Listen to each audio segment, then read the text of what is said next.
Hello, hello, hello. This is your girl Shasta with Shasta Speaks, and I'm just hopping on here really quick to talk about this interview that Mr. Carlos King did with Sheridan Davis over on her YouTube channel. I think she did a cute little interview. Now, shout out to Sheridan. She did a cute little interview, but baby, Mr. Carlos King was throwing shade. Okay, he might have been throwing a whole shade tree. He may as well have just gone ahead and name drop some people because, honey, the who you were talking to seemed very, um, I kind of put it together, and I'm sure other people who listened to the interview could easily probably put together who you were most likely referring to. But I just wanted to hop on here for a second to give out a little rundown on this interview, and just chat about it a little bit. Make sure that, as you're coming in and checking out the video, please like the video. Please subscribe to my channel. I'm a new content creator out here on these YouTube streets, and so I definitely appreciate any and all support. Get the word out about your girl, please. Um, as always, housekeeping, anything said in this video is alleged and in my opinion. Okay, I'm not trying to act like I'm running off with all the facts because I am not. All right, so let's get into this rundown. So, one of the main questions that she asked, because I'm not finna recap the video because or the interview, because honestly I don't remember it all. But one of the things that she asked him is if he felt that the breaking of the fourth wall was ruining reality TV. Now, I'm sure all of you know what she means. It's all the exposure. She kind of referenced back to, we all know when they go on trips, it's like we have so much insight into the reality TV stars outside of what we see on these shows, to where we're able to connect all the dots and draw our own conclusions on certain things. And so she asked him, if he felt like that was ruining reality TV. And what he said was that it's a couple of things, right? He said it was a couple of things, but he said the main thing was the reality star that plays up for the social media audience. Do what? What was that? Who who y'all think he talking about? Huh? I can think of at least two people, but one more than anything. But the two I have in mind, of course, are Melody Cherie and Winter. I feel like those have got to be the two that he's talking about, because those are two that are really prevalent on social media. And so I'm like, okay, that to me, it just is apparent that those are most likely the people he's talking about. He says that the social media audience then commences to doing online bullying of other castmates, and they just go too far. Listen, I don't I don't know what we mean by too far. Um People talk about everybody on both sides. I can literally go out there and somebody's getting talked about on either side. And the crazy thing to me is that's any reality TV show. Any reality TV show. You've got people who like this person or that person, and they don't see it for that person or that person. This has been going on since reality TV started popping up on our TV screens.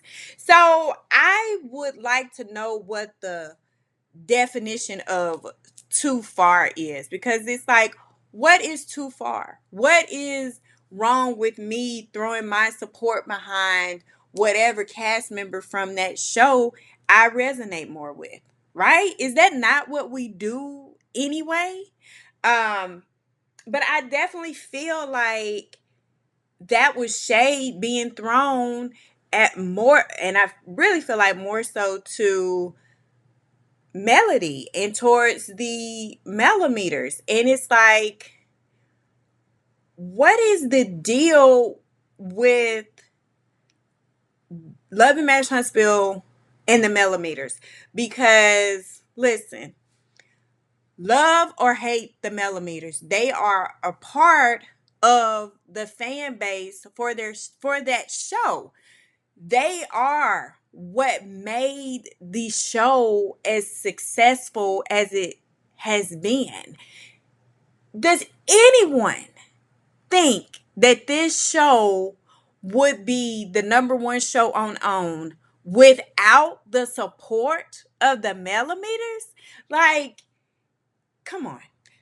Look at the numbers for the show this season. This season alone, and it's gonna tell a tale. Compare it to the seasons when the millimeters were heavy with supporting, when Melody was heavily promoting the show. You see a vast difference with her not pushing it. Because let's be clear, this first part, Melody didn't show up and start talking about this show until like what, the last 2-3 episodes when she did the girls trip. Before then, Melody ain't been talking about this show on her social media. Now I have to believe that that was to prove some type of point to somebody, but she wasn't promoting it. And we all know that there's been a blackout, and although people like to feel like that blackout doesn't affect the numbers, shit, if it didn't, you shit me if it didn't. Because them numbers ain't numbering. Okay? Them ratings ain't rating, baby. And if I'm on, I'm looking going, whoa, whoa, whoa, whoa, whoa. What the hell going on? Because there's been times where Love and Marriage Huntsville was getting up into what, the 600,000 and 700,000s, and I think this season they had an episode that only got like 100 and some thousand. And so to go back to Carlos, I just feel like he is steadily trying to drive this nail in, hammer this nail in, that the millimeters are so terrible. I don't like that. I don't like that narrative. I don't like that you are trying to lump an entire fan base into one. Now, am I going to sit here and say maybe there are some people that have done some things that were like, oh my gosh? Maybe so. But who the, ooh, I almost, ooh, y'all.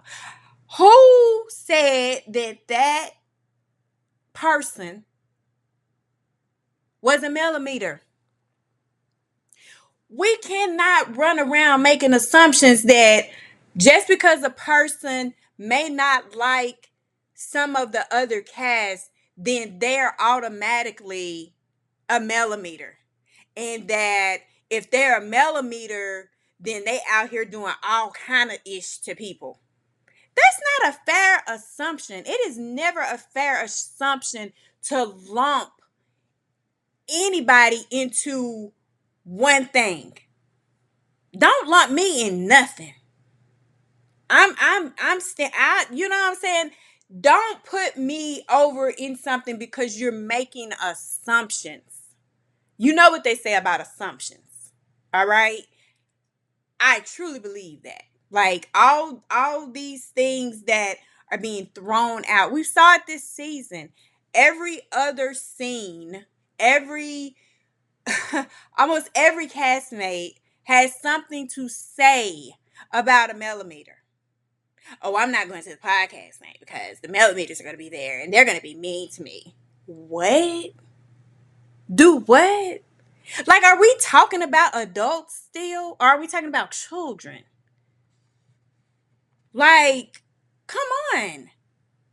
That is so degrading to tell a fan base that we don't want to be around y'all because y'all don't know how to act, because y'all support her, and because y'all support her, you're gonna ish all over everybody else.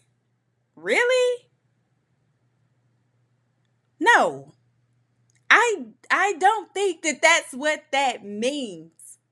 I honestly, and I just feel like it is very, very reckless and to a degree unprofessional on his part to keep trying to push this narrative when this is something that just goes hand in hand with reality TV.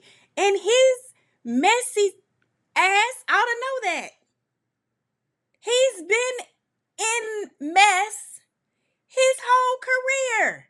And he knows the fans are going to rally behind who they rally behind and who they resonate with. That just goes with the culture of reality TV. But all of a sudden, we're at a place where stuff has went too far. Well, tell me where. Then we need to know exactly what you're talking about. Don't broadly speak about it, and don't let us know exactly what happened, who did it, and why it was considered too far. And if they were, in fact, truly someone from this fan base, because that's the other thing. You cannot keep just blaming a fan base for every bad thing that happens to you. Has it ever been considered that maybe there are people outside of that fan base that just don't see it for some of the other cast because they just don't see it for them? Like, that is a real thing. But to take this fan base and make them a target this season on this show, at least for this first half of the season, I'm hoping that this second half of the season, that the millimeters are not in every other person's mouth. Because it makes no sense. You're losing a fan base. And my whole thing is, what is your end game? What do you hope to get out of that? I don't know whose idea it was to make this a narrative, and you can tell it was a strategic thing.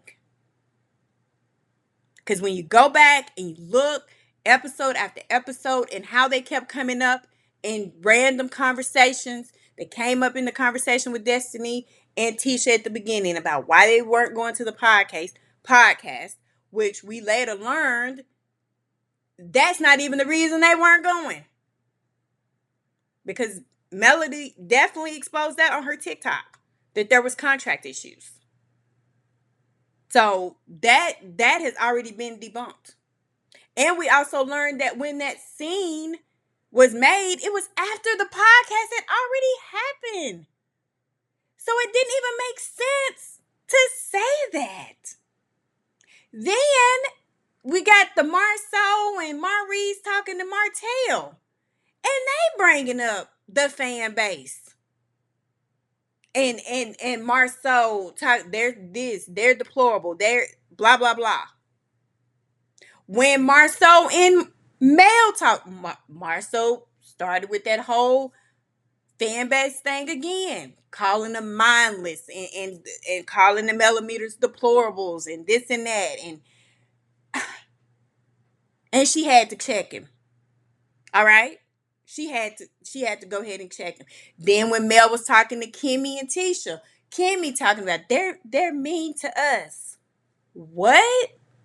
Mel had to let her know. Because they said that info came from Sonny. And Sonny was saying the energy was off. Well, Sonny, the energy was off at the podcast because your energy was off. You got to realize most of the time, people going to meet you where you at. So if you come in hot and heavy, well, they finna meet you right there. So that's what happened. So yeah, the energy shifted. But a lot of that was because of you. So it's like, then the whole Stormy, when she said that she had the warrants and the person that came to the warehouse was a millimeter. Was the person a millimeter? Or was the person just a person? Then you've got Stormy and Martell talking about it and saying that they had the same charges. Were those two scenarios the same? No, they were not. And Martell knew that. Because Martell's stuff was tied to Revenge P. So it's not the same thing. So why are we allowing this narrative to be painted that it's the same? And then he gets his ass up there in his green screen talking about she created them, she named them, she could stop them. How's she gonna stop a whole fan base? We're talking about grown people. We're talking about grown people. So are we gonna say that Beyonce can tell the Beehive to sit down? Or Rihanna can tell the Rihanna Navy to sit down? Or Nikki can tell the Barbs to stand down and they actually gonna do it? Come on, y'all. Come on. And the fact that Carlos, it appears, is continuing with this narrative, honey, listen, I feel like they have dug themselves a hole by attacking the millimeters, and I don't see how they get out of it. I don't see how they come back from where they've went. Because when you spend a whole entire half of a season coming for a fan base, and see, the thing is, all the fan base has to do is turn the channel, watch something else. You don't hurt them. You don't hurt them. You hurt you. Because the fan base ain't just trying to black out Love and Marriage Huntsville. They trying to black out anything tied to Carlos King. So you jeopardize all of your projects for what? That's what I want to know. For what? Why is this a thing? Why is this happening? If anybody has any insight, please let me know. Because that's the one thing that has been on my mind. Why is this happening? Why are they attacking a fan base? That's what I want to know. That's all I got for right now, y'all. I tell you, I just wanted to kind of, give a rundown on a part of that. Because that part right there was the part that stood out to me. What in the world? And the fact that it seems as though he's still committed to that narrative after seeing what his ratings look like. What happened with Bold and Bougie? What's going on with Family Empire? You have to be careful. You have to be careful how you move. And like I said, love them or hate them. The millimeters have been an essential part of why Love and Marriage Huntsville has been successful. Period, point blank. All right, y'all, that's all I got. Please like the video. Subscribe to the channel. I got more content coming. Okay, I got more things I want to give a rundown on and run my mouth about. So y'all make sure your notifications are turned on so you can come back over here and holler at me. Please drop down in them comments too and let me know what you think. If you saw this interview and what was your thoughts? Because honey, I wasn't for it. I wasn't for it, and yeah, I'm not seeing it for him right now. All right, I holla.